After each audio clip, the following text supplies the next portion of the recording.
Welcome back all my teachers. आज हम फिर आपको टीचर्स जोन पे लेकर के आए हैं और आज का हमारा टॉपिक है स्पीयरमैन की two factor theory of intelligence, जिसे हिंदी में स्पीयरमैन का द्विकारक सिद्धांत भी कहा जाता है।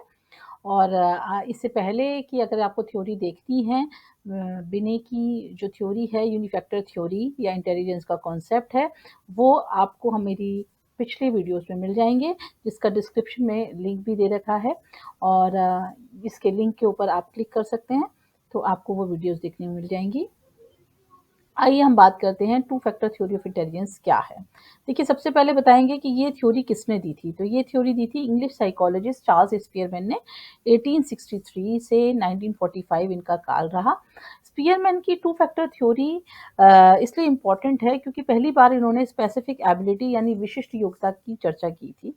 जानेंगे कि ये थ्योरी इन्होंने कब प्रपोज की। इन्होंने ये थ्योरी 1904 में प्रपोज की और अपनी ही थ्योरी को बाद में डिस्कार्ड करते हुए उन्होंने थ्री फैक्टर थ्योरी भी प्रपोज की थी। तो वो भी हम देखेंगे कि थ्री फैक्टर थ्योरी क्या थी, इन्होंने क्या दी थी इन्होंने। लेकिन हाँ, अभी आज हम जो बात करने वाले हैं two factor theory of intelligence की बात करने वाले हैं।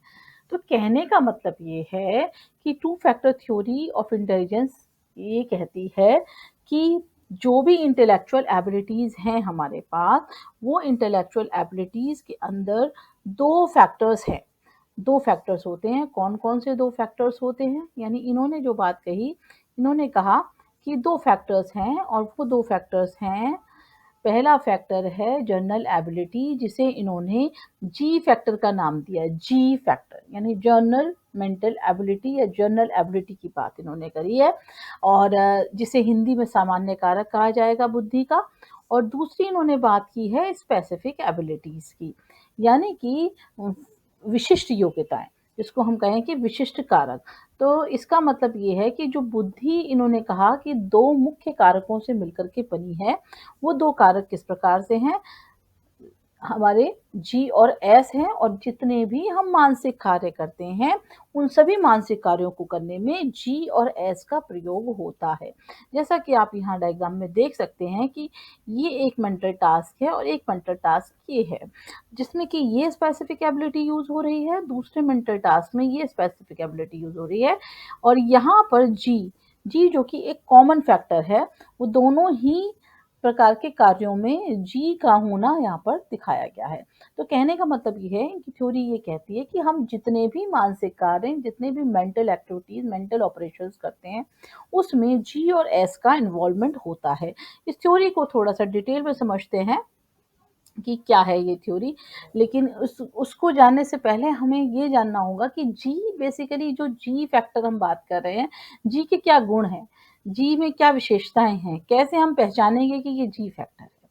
तो देखिए, सबसे पहली बात है जी फैक्टर की बात जब इन्होंने स्पीयरमैन ने की, तो उन्होंने कहा कि जी हर एक व्यक्ति के पास होती है, वो उसकी इनबॉर्न एबिलिटी है, यानी जन्म से ही उसे प्राप्त हुई है। दूसरी उन्होंने बात कही कि ये हर व्यक्ति के पास एक ऐसी मेंटल एनर्जी होती है जो हर व्यक्ति के पास मौजूद होती है। तो यानी कि ये जो जी फैक्टर या सामान्य जो योग्यता की बात करी इन्होंने, उसको उन्होंने कहा कि हमें जन्मजात से प्राप्त होती है, और ये हर व्यक्ति के पास वह ऊर्जा होती है, वो एनर्जी होती है, जिसको वो अपने द्वारा किए जाने वाले हर एक टास्क में, हर एक ऑपरेशन में उसका यूज कर सकता है। तीसरी बात इन्होंने कहा कि जो जी होता है, amount of G differs from individual to individual. कहने का मतलब है, ऐसा हो सकता है कि आपके पास जी ज्यादा हो और मेरे पास जी कम हो।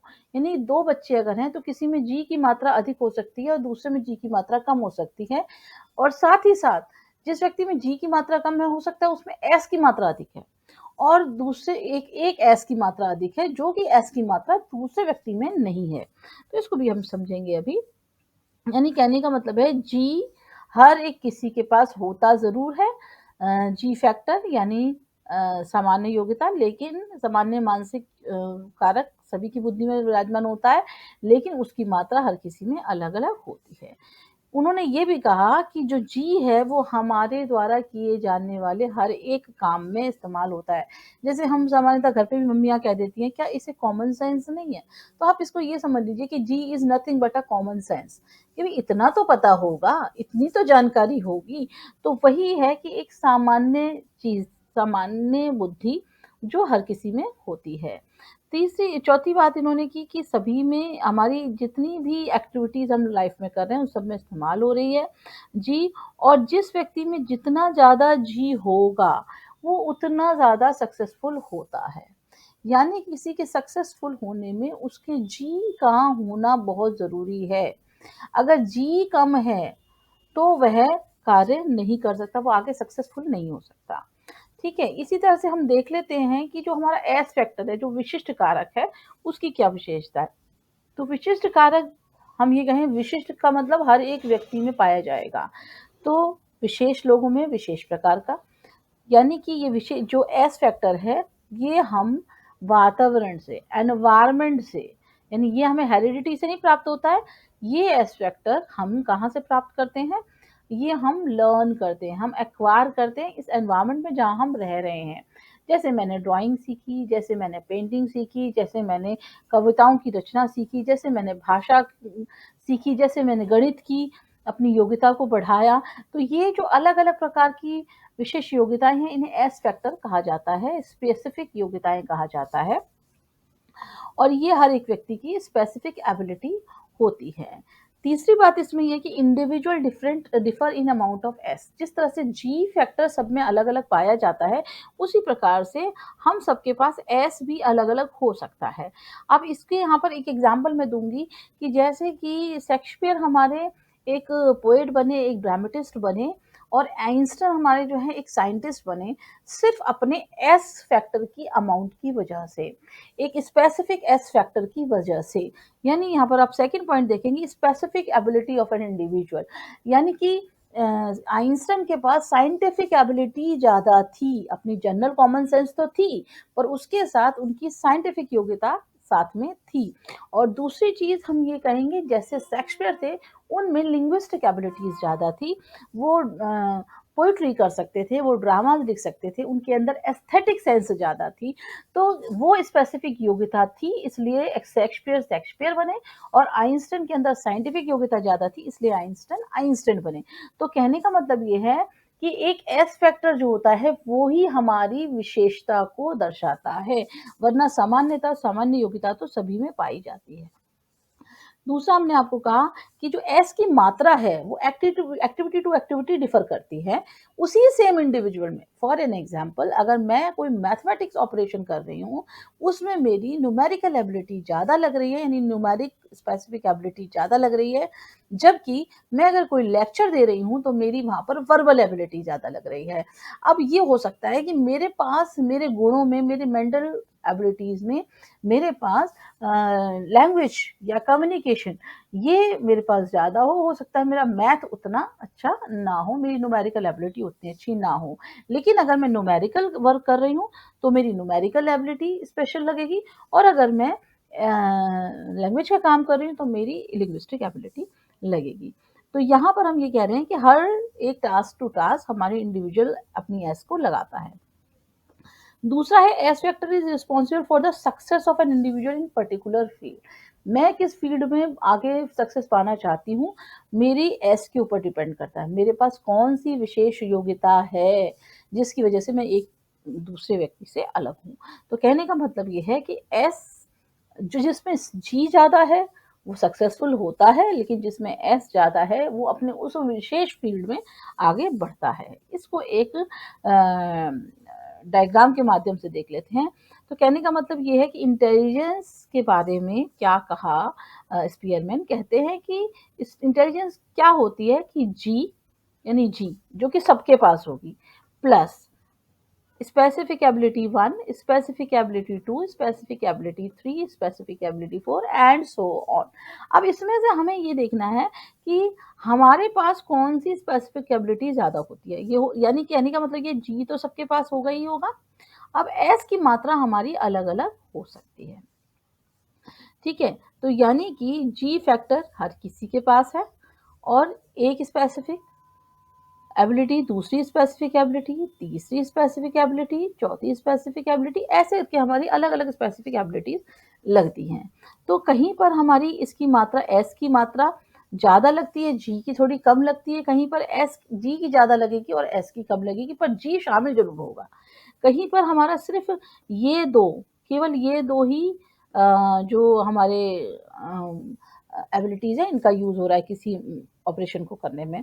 कहीं पर हमारे हो सकता है जी फैक्टर और S2 का इस्तेमाल हो रहा है। कहीं पर ये भी हो सकता है कि जी फैक्टर, S1 फैक्टर और S2 फैक्टर का इस्तेमाल हो रहा है।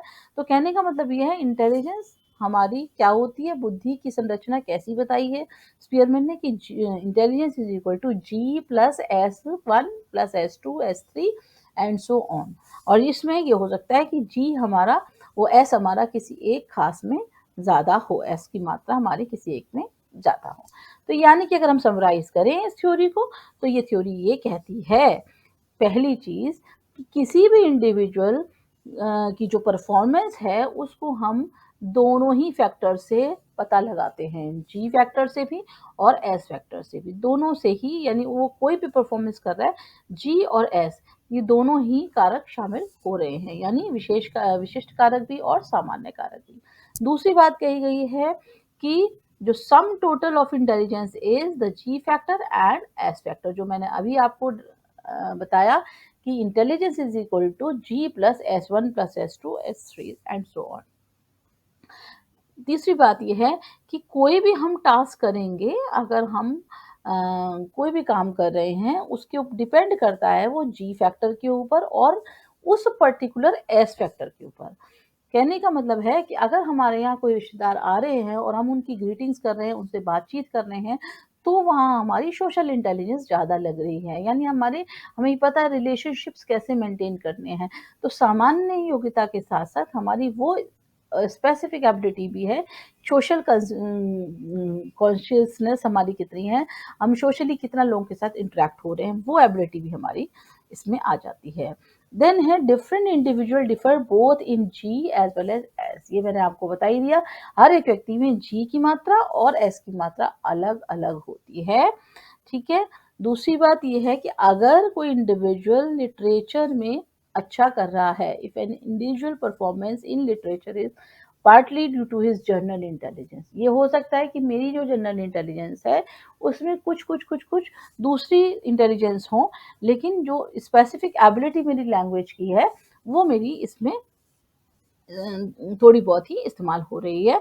ठीक है। So partly due to some specific aptitude, यानी कि मेरी जो इंटेलिजेंस है वो हो रहा है उसमें जनरल जी फैक्टर है, एस है जो कि S1 है, कोई एक लैंग्वेज की एबिलिटी मैंने यहाँ पर लगाई है। मैथमेटिक्स की बात करें तो मान लीजिए एक मैथमेटिक्स ऑपरेशन कर रहे हैं तो उसमें G प्लस S2 हो सकता है। इसी तरह से हम अगर कोई ड्राइंग का ऑपरेशन कर रहे हैं तो ड्राइंग में हमारी G प्लस S3 लग सकती है। इसी तरह से हम कोई सोशल साइंस का में हमारी हम ये कह सकते हैं G प्लस S4 लग रही है। तो एक तरह से हमने इसमें क्या किया कि लैंग्वेज एबिलिटी को S1 माना, हमने जो मैथमेटिक्स एबिलिटी को S2 माना, हमने S3 माना अपनी ड्राइंग एबिलिटी को, हमने S4 माना सोशल साइंस को। तो कहने का मतलब है ये सारी स्पेसिफिक एबिलिटीज हम सबके पास होती हैं, प्लस हमारी जनरल एबिलिटी होती है। अब हमारी सोशल स्टडीज अगर अच्छी है तो इसलिए है क्योंकि हमारे पास S4 ज़्यादा है, या मेरी ड्राइंग अच्छी है तो मैं ये कहूँगी कि मेरे पास G प्लस S3 का कॉम्बिनेशन ज़्यादा है। ठीक है। सो हम ये कह सकते हैं कि हर एक टास्क में G इज ऑलवेज प्रेजेंट। अगर आप देखें इसमें G plus S1, G plus S2, G plus S3, G plus S4, तो G तो हमारी हर जगह शामिल है ही है। ठीक है।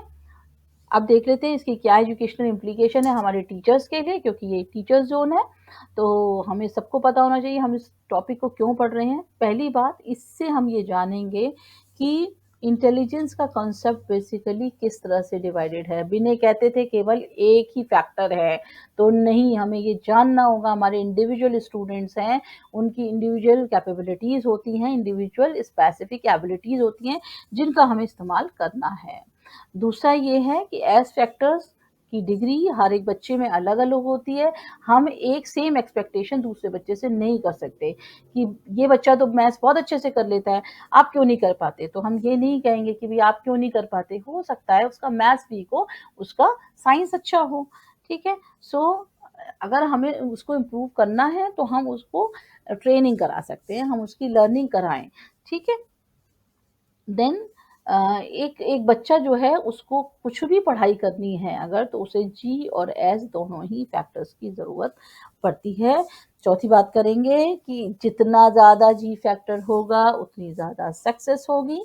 तो हमें ये देखना है हम अपने बच्चों की जनरल मेंटल एबिलिटी से रिलेटेड एक्सरसाइज़ेज़ कराएँ और कुछ तो ऐसे मेंटल ऑपरेशंस हैं जो जनरल मेंटल एबिलिटी में शामिल कर दिए गए हैं। जैसे basic language skill, basic numerical ability, basic relationships, basic analogy, basic reasoning कि अगर वो उसका फादर है तो उसकी मदर उसकी क्या रिलेशन में होगी। ये कुछ बेसिक जो स्पेसिफिक एबिलिटीज़ हैं उनको हमने जनरल में काउंट कर दिया है।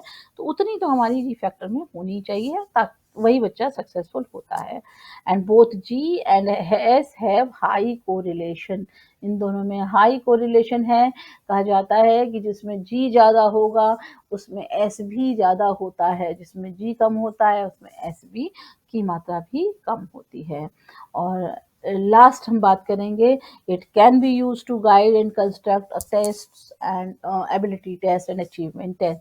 कहने का मतलब है कि अगर हमें पता लग जाए हमारे किस बच्चे की कौन सी स्पेसिफिक एबिलिटी है या कौन से बच्चे ऐसे हैं किस सब्जेक्ट में ज़्यादा स्मार्ट हैं, तो हम उसके अकॉर्डिंग अपने टेस्ट पेपर्स को डिज़ाइन कर सकते हैं, उन बच्चों के लिए प्रैक्टिस एक्सरसाइजेस दे सकते हैं।